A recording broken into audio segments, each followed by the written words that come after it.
Deuxième point. Je reprends là aussi l'expression faite par nos ancêtres de 1944. Instaurer une véritable démocratie économique et sociale impliquant l'éviction des grandes féodalités économiques et financières de la direction de l'économie. Alors, l'éviction des féodalités économiques et financières, vous le savez bien, je ne vais pas me répéter, puisque ça figure dans notre programme depuis maintenant plusieurs années, c'est réattribuer à la Banque de France son rôle normal de financement de l'État et des collectivités locales.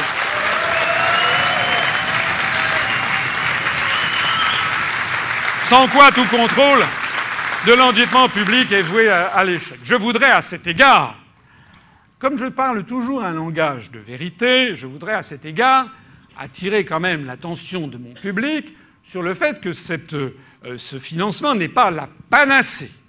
Parce qu'il est exact que lorsqu'un État fait du déficit budgétaire, il y a plusieurs façons de le remplir, d'y subvenir.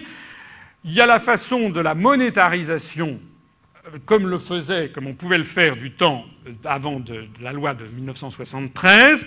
Il y a la solution qui a été adoptée après la loi de 1973 et avec l'article notamment 123, comme vous le savez, des traités européens, qui impose cette solution qui consiste à interdire à l'État et aux collectivités publiques de présenter leurs propres effets au financement de la Banque de France et donc à se porter comme un particulier sur les marchés financiers et donc d'acquérir des fonds qui sont moyennant intérêt.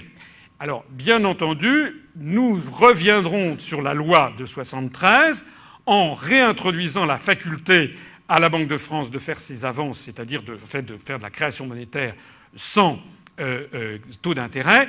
Il faut avouer que, effectivement, le prix à payer sera probablement une augmentation de l'inflation, puisque tendanciellement, je sais que j'ai vu certaines analyses qui montrent que l'inflation n'a pas diminué après 1973, mais parce que l'inflation a des tas de raisons diverses et variées. Nous avons eu le premier puis le deuxième choc pétrolier en 1973 et 1979.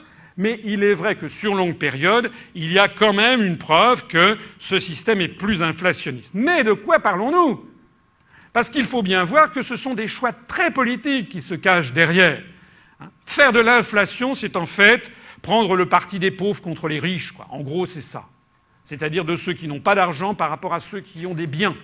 En revanche, ne pas faire d'inflation et payer des taux d'intérêt, eh bien, c'est prendre le parti des rentiers contre les pauvres.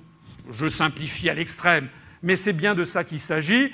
Et donc l'idée, c'est de pouvoir redonner à la France son pouvoir normal.